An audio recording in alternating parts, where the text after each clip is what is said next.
오늘날 경제적으로나 정치적으로 한중 양국은 상호 의존적 관계가 심화되고 있으며 중국에 대한 의존도가 날로 높아지고 있다고 볼 수가 있겠습니다.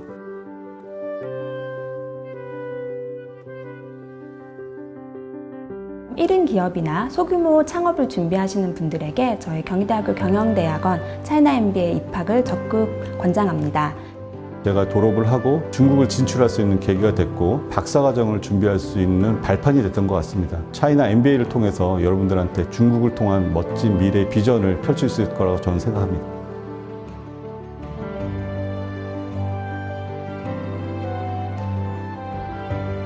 중국 비즈니스에 대해서 관심이 많으신 분들께서는 중국과 관련된 인적 네트워크를 설정할 수 있으며 확장시킬 수 있는 좋은 기회라고 생각이 됩니다.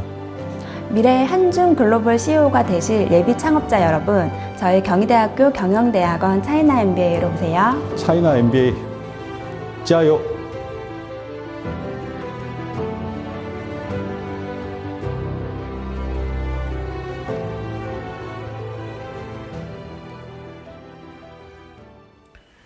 네, 안녕하십니까. 좀 더 정확한 중국 경제 이야기 차이나 이코노미 채널 CEC입니다. 오늘 중국경제금융연구소 전병 소장님 모시고 말씀 나누도록 하겠습니다. 안녕하십니까, 소장님. 안녕하세요. 네, 바이두에 대해서 자율주행 어떻게 돼가고 있는지 좀 체크해봐야 될 것 같아요. 어떻게 돼가고 있나요? 네, 그래서 요즘 약간은 이제 자율주행 자동차가 한국에서는 좀 관심에서 멀어진 것 같은데 네. 중국은 상황이 약간 다른 것 같아요. 그래서 예. 지금 한국 언론도 최근에 나오고 있습니다만 바이두가 이제 베이징에서 로보택시 이거 서비스를 본격적으로 시작한다 이런 뉴스들이 한국 언론에 나오는 것 같아요. 예. 그래서 그걸 한번 좀 볼 필요가 있을 것 같아요. 그래서 중국에서 자율주행 자동차는 몇 차례 우리가 시리즈로 얘기를 했지만 이제 바이두가 익스클루시브하게 이제 하고 있죠. 정부가 지정해준 자동차 AI는 바이두였기 때문에. 네. 그래서 바이두는 지금 두 가지를 해요. 하나는 자율주행 자동차, 왼쪽에서 보시는 것처럼 아폴로라고 이름 붙인 또 자율주행 자동차가 하나 있고, 네. 그다음 오른쪽에 보시면 약간 장난감처럼 보이지만 이게 자율주행 버스입니다. 10명 정도 타는, 우리 봉고차보다 조금 작거나 고만한 거. 근데 여기는 이제 운전사가 없는 거죠. 그러니까 버스 같은 경우는 일정한 루트를 도는 거니까 좀 더 자율주행이 먹기 좋을 것 같네요. 그렇습니다. 그래서 중국 같은 경우는 자율주행 자동차보다 자율주행 버스가 이미 먼저 상용화가 됐어요. 네. 그래서 바이두 같은 경우는 맨 처음에 중국 정부가 우후시라고 한 개 시를 그걸 자율주행 버스의 테스트 기지로 지정을 해줬어요. 그러다 보니까 루틴 일정하니까 이제 먼저 상용화를 했던 거죠. 네. 그래서 중국 같은 경우는 자율주행 버스 라이선스가 자율주행 택시보다 더 빨리 나왔습니다.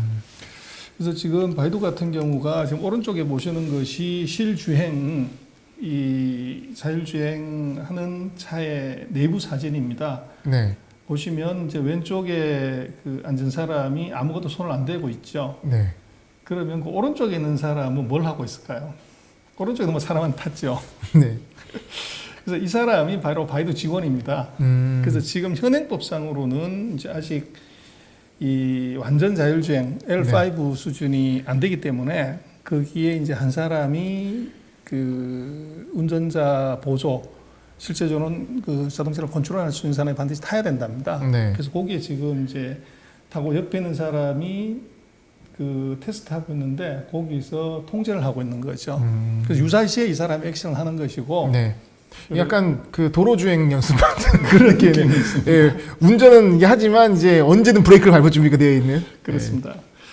그래서 지금 바이두 같은 경우는 이제 이 자율주행을 어디서 하냐 하는 건데, 이게 바로 아폴로 파크라는 게 있어요. 우리 인천공항에 가면은 거기 BMW 주행 드라이빙 센터 드라이빙 있습니다. 센터 있잖아요. 그렇듯이 이제 아폴로의 자율주행 차를 드라이빙 할 수 있는 지역을 정해놨어요. 그래서 여기에 이제 북경에 있는 이주항이라고 하는 데인데, 네. 그래서 여기는 북경 경제개발구, 우리 같으면 산업단지, 우리가 하는 구로공단처럼, 바늘공단처럼 이제 그런 지역이에요. 그러다 보니까 아무래도 이제 길이나 이런 것들이 뭐 시원하게 뚫려 있고. 반듯반듯하게. 그렇죠. 예.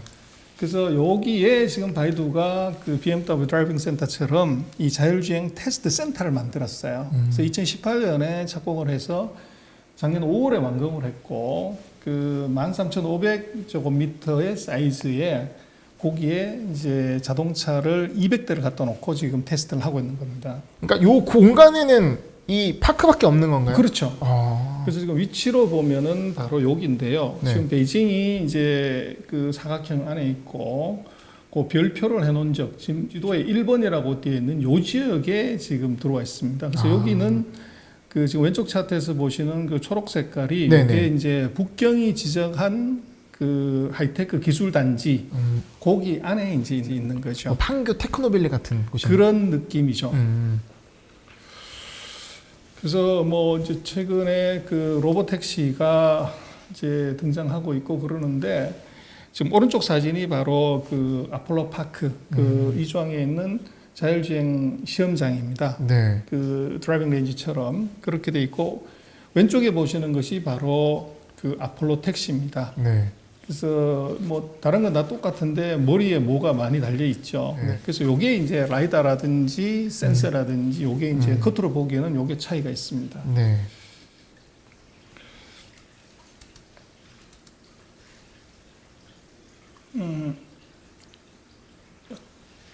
죄송합니다. 그래서 요게 지금 아폴로 파크의 이제 입구예요.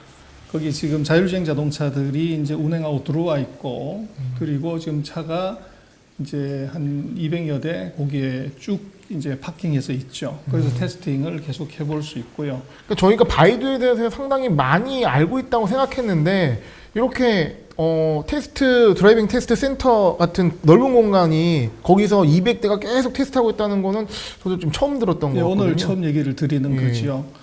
그래서 지금 하여간 뭐 신차 대기하고 있는 것처럼 그 안에 들어가면 이제 파킹이 이렇게 돼 있고 또 네. 실제적으로 도로에도 이제 쭉 대기해서 순서대로 이 테스트를 하고 있고요. 그래서 요 사진이 바로 가장 최근에 그 찍은 사진인데요. 네. 지금 요 자동차에서는 9개 카메라가 라이더 포함해서 있고 거기에 이제 주행 속도는 시속 60km입니다. 그래서 그 60km 안에서만 달리고 그리고 레벨은 지금 4에서 5 정도 그 사이. 그래서 자율주행이 가능한 그러나 운전자는 없으면 안 되는 그 레벨의 이제 수준입니다.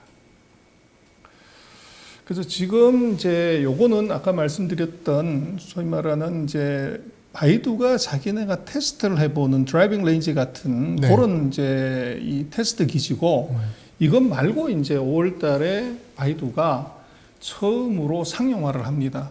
그 택시를 실제적으로 오퍼레이션을 하는 데인데 요게 이제 어디냐 그러면 그 베이징 동계올림픽이 그 개최가 되는 지역에 요걸 만들었어요. 그래서 이게 정부가 허가를 해준 거죠. 그래서 뭐 동경이 지금 올림픽을 뭐 넉 달 남겨뒀나요? 네. 그래서 뭐 지금 아주 이 코로나 때문에 아마 불투명한데 중국은 이제 내년이니까 네. 요때 중국이 지금 전 세계한테 보여주려고 아예 작정을 하고 있는 겁니다. 네.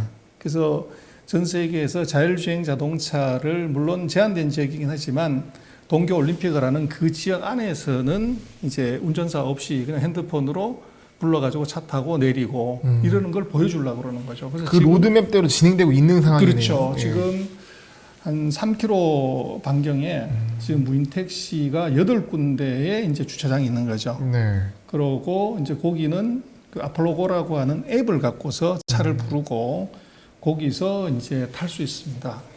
그러고 요즘 코로나 때문에 이제 뭐 QR 코드 다 체크하고요. 그래서 한번 타면은 요금은 30원.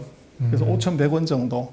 그 정도로 이제 그 가능하고요. 그러니까 이 서비스를 제공함으로써 수익을 올릴 수 있는 거를 허가를 해줬기 때문에 굉장히 큰 의미가 있는 거네요. 그래서 이제 이것이 상용화를 했다는 거죠. 예. 상용을 했고 이제 중국 정부 생각은 요렇게 해서 한 1년 정도 테스트를 해보고 내년 이 동계올림픽 때 전 세계 사람들이 왔을 때 다 한번 테스트를 시키는 네. 그럴 때 그 체험 우리도 예전에 뭐 이 아시안 게임이나 이런 걸 할 때 IT 강국 그 디지털 뭐 CDMA 기술 이런 것들을 보여줌으로 인해서 우리가 굉장히 큰 그 브랜드를 얻었듯이 네.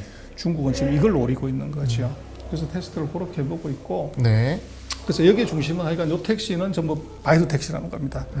그래서 바이두 같은 경우는 이제 2019년에 후난 창샤에서 로봇 택시를 처음 시작을 했고, 창저우, 베이징, 광저우 지금 4군데서 이 아폴로고 핸드폰에서 앱을 통해 가지고 자동차를 부르고 이제 탈 수 있는 서비스를 시작을 하고 있고요. 지금 아폴로고 같은 경우는 이게 지금 택시 운전 면허증이 있어야 우리가 택시를 운행할 수 있잖아요. 네. 그래서 지금 바이두는 190장의 이 라이선스를 받았어요. 운전 면허가 190장이 나온 거죠.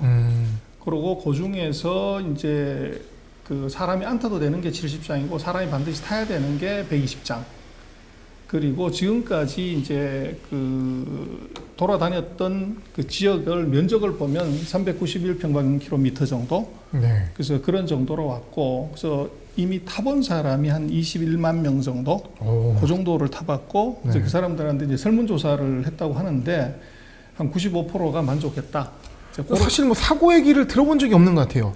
그렇죠. 근데 이제 이것은 그 제한된 지역에서 네. 한 3km 반경 안에서만 탔기 때문에 네. 그것이 이제 뭐 큰 그게 없었고, 만약에 북경 시내에 다 풀었다 이러면은 여러 가지 문제가 있을 수 있었겠죠. 네. 그래서 아직은 그 제한된 지역에서만 하기 때문에 그런 사고 위험 없고, 또 그게 이제 중국의 특성이 바로 점선면 네. 그 이런 식의 이제 그 전략을 하기 때문에 굉장히 조심스럽게 하는 거죠. 전혀 무리하지 않고 그렇죠. 계속 단계별로 가고 있고. 그렇죠. 네. 그게 이제 예를 들면 구글이나 뭐 이런 것하고 조금 다른 점이고요. 그래서 지금 중국 같은 경우에 자율주행 자동차는 지금 그 누적 거리로 보면 한 230만 킬로 정도 운행을 했고, 그래서 지금 베이징, 샹하이, 광저우, 중칭, 난징, 창샤, 창저우 이제 요수 한 7개 지역에서 지금 테스트 해보고 있고요. 네. 그리고 이제 바이두 같은 경우는 지금 20개 도시에서 그 미니버스 아까 네. 보셨던 한 10명 정도가 탈 수 있는 버스를 실제로 운행하고 있습니다. 그래서 그것도 마찬가지로 이제 핸드폰으로 결제하고 다 그렇게 끝내는 거고. 그리고 지금 바이두 같은 경우는 그 얼마 전에 뉴스에 나왔으면 지리 자동차하고 이제 합작을 해서 자동차도 만듭니다. 네. 그 자동차가 이제 지두 자동차라고 2년 뒤에 2023년부터 이제 자율주행 자동차를 그 서비스를 하게 됩니다. 네. 바이두 차량에 지금 서비스하고 있는 지역인데 보시면 뒤편에 큰 이 꿀뚝 같은 게 보이죠? 네. 그래서 이게 이제 쇼강이라고 그 지역이 이제 그 아까 말씀드렸던 그런 이제 공단 지역이기 때문에 이제 이런 게 보여지고 있고요. 그 원자력 발전소 네. 김나가는 자리입니다. 그래서 지금 거기 보시면 왼쪽에 있는 것이 물론 중국말로 되어 있지만 네. 거기 이제 택시 정류장인데 자율주행 택시 정류장이다. 자율주행 택시 정류장. 예, 그렇게 네. 지금 쓰여 있고요. 실제로 이제 운행을 하고 있는 중입니다. 그래서 이건 23년까지 한 30개 도시 정도로 또 확대를 할 예정이고, 또 이제 한 100개 도시에 자율주행을 하려고 하는 이제 스마트 도로, 네. 이런 것도 중국 정부는 이제 준비할 중입니다. 그래서 지금 세계 자율주행 자동차로 말씀하신 것처럼 구글의 이제 웨이모라든지 아마존의 죽스 뭐 이제 이런 회사들이 있고, 지금 바이두 같은 경우는 사실은 중국에서 제일 잘하고 있다고 하지만 벌써 2013년부터 해서 거의 8년째 이걸 하고 있고요. 그 성과는 이제 2020년에 그 드디어 나왔었습니다. 그래서 베이징, 창샤, 창저우에서 이제 로봇 택시를 이제 시작을 했고, 네. 그리고 2021년에는 이제 그 차 운행에 자신이 붙으니까 자동차도 직접 만들어 보겠다는 거죠. 네. 거기 이제 파트너로 중국에서 가장 센 이제 지리 자동차하고 이제 합작을 한 거죠. 그래서 뭐 결국은 바이두 같은 경우에 그 자율주행 자동차의 미래는 이제 답이 있고, 또 어떻게 보면은 지금 바이두 같은 경우는 반도체 칩까지도 이제 AI 칩까지도 진출을 하고 있습니다. 테슬라의 길을 걷는 그림이네요. 그렇습니다. 예. 그래서 뭐 지금 놓고 보면, 그러나 이제 본격적으로 시작한 건 2015년부터 이제 시작을 했고 지금 5년간 들어왔는데, 이제 주목할 것은 바로 바이두의 시스템이에요. 네. 그래서 지금 거의 700개 가까운 회사들하고 같이 이제 이 공동 작업을 하기 때문에 거기서 나오는 데이터들이 이게 나중에 빅데이터로 사용이 되는 거죠. 그래서 지금 바이두의 비즈니스는 지금 이제 2C, 지금 우리가 많이 하고 있는 검색이라든지 뭐 이런 게 주종이고, 지금 그 왼쪽에 한문으로 되어 있기는 하면 AI 신서비스라고 되어 있는데, 그게 듀얼로 OS라고 하는 차량의 자율주행을 하는, 우리 예를 들면 뭐 마이크로소프트의 OS처럼 이걸 지금 바이두가 공급을 하는 거죠. 네. 그래서 이게 결국은 OS가 있게 되면 거기에 그 위에 올라가는 모든 데이터들을 다 볼 수 있기 때문에 이게 파워풀한 건데, 이걸 지금 유일하게 바이두가 갖고 있다는 겁니다. 그래서 지금 그런 이제 자율주행 차량에 탑재되고 있는 그런 OS 같은 걸 보면 뭐 이 바이두 제품이 월등히 다른 단신센터나 아리바바보다는 2배 이상 이제 그 양이 많고요. 네. 그리고 앞으로 이제 이게 지금 바이두가 그 단순한 자율주행이 아니고, 이걸 이용을 해서 정부나 시하고 같이 그 스마트 교통 시스템을 구축을 해요.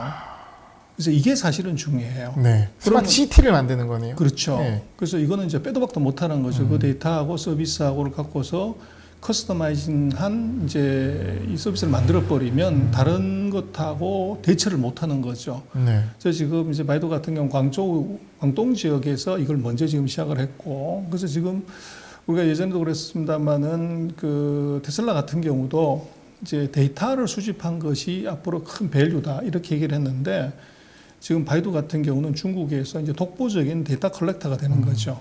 그게 이제 중요하다 그렇게 볼 수 있고. 네. 그래서 어쨌거나 그것은 이제 법원 몰고 주먹 가깝다고 이제 바이두의 실적을 한번 봐야 될 것 같아요. 그래서 바이두 매출액은 보면 2002년에 마이너스 0.32, 그래서 거의 정체 상태고, 이익은 이제 한 20% 늘었습니다. 그리고 이제 마진 같은 경우도 그 2020년에 바닥을 치고 이제 살짝 올라오는 추세고요. 그래서 바이두 같은 경우 이제 최악의 상황은 지나갔다. 이제 그 사이에 뭐 최근 5년 동안 그 AI 자동차 AI에 대한 계속 투자만 했고, 네. 지금 지난 시간에 우리가 봤습니다만 BAT들이 이제 가입자의 세츄레이션이나 서비스 세츄레이션을 왔기 때문에, 그래서 이제 R&D도 보면 이게 뭐 계속적으로 늘어나가지고 거의 매출액의 한 18% 정도가 R&D 비용으로 나갔었고요. 그리고 전체적으로 놓고 보면 이제 바이두 같은 경우는 전통적인 광고 사업이 이제 계속 줄어드는 반면에 이제 새로운 서비스들이 이제 수입이 좀 높아지는 클라우드라든지 이런 것들이 이제 있고요. 그리고 기존에 있는 검색 서비스에서는 여전히 60, 70%의 높은 점유율을 갖고 있어서 안정적인 캐시플로우가 있는 비즈니스다. 네. 그렇게는 볼 수 있어요. 그 어떻게 보면 지난 시간에 저희가 플랫폼 기업에 얘기를 했는데, 플랫폼 기업들이 신성장 사업을 찾느냐 못 찾느냐가 굉장히 중요했잖아요. 바이두가 바로 그 격이네요, 제일. 그렇죠. 예. 거기에 이제 가장 눈에 띄는 회사고, 그리고 뭐 또 하나는 사실은 이제 바이두 주가들에 대해서 이제 최근에 주가가 많이 하락을 했죠. 네. 그래서 야, 이거 도대체 어떻게 된 거냐 이렇게 볼 수도 있지만, 조금 긴 시각으로 놓고 보면 2005년부터 시작을 해가지고 2015년까지 10년간을 보면 네.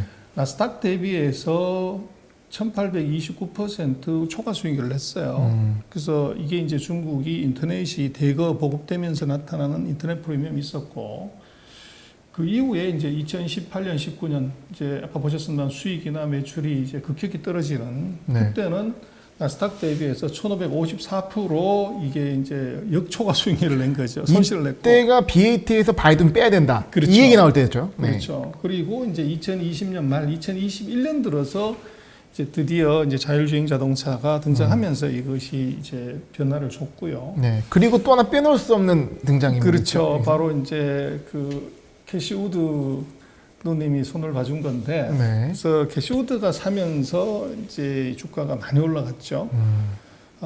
근데 이제 2021년 이제 4월 이후를 보면 이제 물론 미국의 테크 주식들이 조금 조정받으면서 아마 뭐 아크펀드도 자금 유입이 좀 줄어들어서 그랬을지 모르지만, 이 바이두의 그 주식의 매수량은 그대로 정체입니다. 네. 그리고 주가는 계속적으로 떨어졌고, 그래서 뭐 다 마찬가지지만 주가가 올라가면 더 사고 싶어지는 거고, 빠지면 좀 줄이고 싶거나 이제 정치하는 것이 모든 매니저들의 생각인데, 지금 아크펀드 같은 경우가 이제 조금 손 놓고 있는 상황. 이제 그렇게 볼 수가 있을 것 같아요. 네. 이미 많이 좀 샀잖아요. 그렇죠. 근데 이제 지금 조금 우리가 봐야 되는 것 중에 하나는 바로 테슬라의 견제의 최대 수혜자가 하웨이다. 뭐 우리는 하웨이 완전 죽었다 이렇게 생각을 하지만 하웨이가 최근에 조금 수상해요. 네. 그래서 핸드폰 만드는 회사가 전기차를 이번 상하이 모터쇼에서 출시를 했어요. 네. 통신 장비 1위, 핸드폰 1위 회사였잖아요. 그렇죠. 네. 근데 그 회사가 통신 장비도 못하고 핸드폰도 못하는 상황에서 집중을 하고 있는 게 바로 전기차입니다. 전기차. 그래서 네.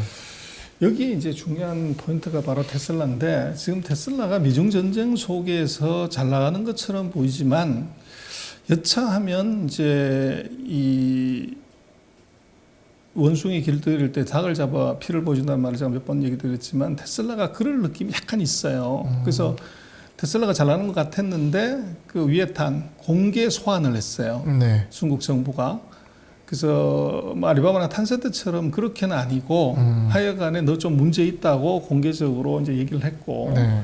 그리고 이제 지난 시간에 우리가 한번 다뤘습니다만은 샹하이 모터쇼에서 그 어떤 여자 고객이 차 위에 올라가 가지고 네. 이 브레이크가 작동이 안 돼서 다 죽을 뻔했다. 그게 이제 난리가 났던 적이 있죠. 언론에 대석특필이 됐었죠. 그렇습니다. 네. 그리고 지금 테슬라 이 공장 부지가 이제 샹하이시가 그 입찰을 했는데 유찰을 시켰어요. 그래서 이제 이것은 테슬라한테 뭐 바로 옆이기 때문에 테슬라가 입찰을 받아야 돼, 낙찰을 받아야 되는데 그것도 약간 그렇고 또 아마 그 이전에는 테슬라 차량이 그 데이터베이스를 모아서 미국으로 넘길 가능성이 있다. 네. 그래서 이제 군부대라든지 공기업에서는 테슬라 차 쓰지 마. 이제 그렇게 얘기를 했었죠. 근데 거기에 이제 거꾸로 놓고 보면 하웨이가 반사 이익을 크게 보는데 밑에 그림이 바로 이번 샹하이 모터쇼에서 하웨이가 출시한 차입니다. 그리고 하웨이는 지금 이 전국의 하웨이 매장에서 차를 갖다 놓고 지금 팔아요. 그래서 핸드폰을 팔아야 될 화웨이 매장에서. 그렇죠. 그래서 샹하이 모터쇼 끝나고 나가지고 바로 3,000대를 한 방에 계약을 했어요. 그래서 이게 이제 그 하웨이 전기차 협력 회사인 그 사이리스라는 회사가 합작으로 만든 건데 네. 그 모델이 바로 하웨이 즈시안이라고 SF5라는 모델인데 이틀 만에 3,000대가 나왔어요. 그래서 이제 요거는 뭐 하웨이가 직접 만드는 건 아니고 이 사이리스가 만든 그 SUV 모델에다가 이제 하웨이 시스템을 쓴 거죠. 그렇게 해서 이제 합작이라고 이렇게 한 건데 문제는 이제 주가입니다. 네. 보시면 이제 4월달 이후에 뭐 장이 전체적으로 조정을 받는데도 불구하고 거의 이제 45도 각도로 그대로 올라갔죠. 네. 그래서 그런 의미가 있었고, 그 다음에 또 하웨이가 또 하나 협력하는 회사가 우리 현대가 같이 합작하는 베이징 자동차입니다. 거기도 이제 전기차 회사가 있어요. 네. 그래서 베이치 신에너지라고 BJEV라는 회사인데, 이 회사도 이제 그 아크폭스 S라고 하는 이 전기차를 내요. 근데 여기에 하웨이가 만든 OS가 들어갑니다.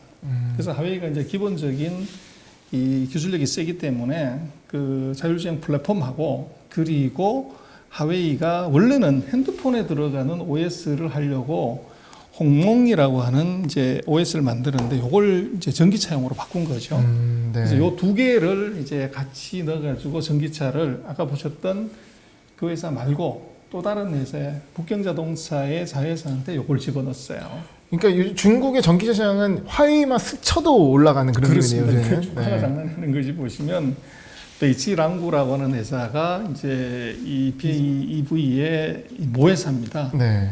보시면 주가가 4월 달부터 아주 뭐 폭등을 했었죠. 아, 2장에서 70%로 급등했군요. 그렇죠. 네. 그래서 지금 이제 결국은 테슬라 견제를 했는데 의외로 하웨이가 이제 수혜를 받는 그런 일이 벌어졌고, 그래서 결국은 장기적으로 놓고 보면 이제 그 중국 전기차 시장의 확대에 결국은 이제 데이터를 게들링하는 기초 기술이 중요한데 거기서 놓고 보면 이제 바이두가 상당히 이제 유리한 이제 고지를 점령하고 있다 이렇게 볼 수 있을 것 같아요. 네. 그리고 이제 바이두 주가가 뭐 좀 조정을 받았는데, 그래서 중요한 것은 이 자율주행 자동차는 2, 3년 뒤에 이제 뭐 대량으로 그 사용이 되는 거고 당장은 뭐 법보다 준봉인데 기업 이익이죠. 네. 그래서 이걸 놓고 보면 이제 2018년, 19년 뭐 이렇게 보면 2019년은 기업 이익이 마이너스 93%까지 이제 떨어졌고 그래서 지금 2020년에 뭐 한 900% 늘었다고 하지만 이것은 내년의 이익 수준에 아직 좀 못 미칩니다. 네. 그래서 이제 2021년, 22년, 23년에 그 중국의 IB들이 예측한 걸 보면 이제 그 2021년부터 그 회복은 하지만 2021년의 이익의 수준이 2018년의 수준에 아직 못 미쳐요. 그래서 2022년, 23년 가야 이제 그 정상 수준보다 더 높아지는. 네. 그래서 기업 이익 측면에서 놓고 보면 이제 바이두가 그 주가가 좀 조정받았던 이유를 알 수가 있죠. 네. 그래서 지금 뭐 미국 같은 경우도 그렇고 중국도 이게 이익이 굉장히 중요해요. 그래서 이익이 좋으면 다행이지만 나쁘면은 바로 영향을 받는 그런 리스크가 지금 존재하죠. 네. 그래서 바이두 같은 경우도 뭐 기존 사업에서 이제 바닥은 치고 리커버를 하고 있고 그리고 이제 새로운 비즈니스에서 성장 동력이 있는 건 분명한데 그래서 뭐 지금 시장은 너무 이익에 민감한 실적에 민감한 거기 때문에 아마 실적 부분들도 조금 봐야 되고 그리고 이제 바이두가 최근에 진행하고 있는 자율주행 자동차의 이 변화가 정책의 변화나 또 의외로 아까 보였던 지금 테슬라 제재에 화웨이가 수혜를 보듯이 또 그럴 수 있는 기회도 분명히 있을 것 같아요. 네. 그래서 중국이 뭐 미중의 전쟁 속에서 그 차세대 자동차에 대해서는 뭐 절대 양보를 안 할 거니까 거기 이제 수혜를 입을 수는 있을 것 같아요. 네, 지금까지 바이두 자율주행 차 어떻게 돼가고 있는지 살펴봤는데 결론은 잘 돼가고 있다인 것 같습니다. 소장님 오늘 말씀 감사합니다. 네, 고맙습니다.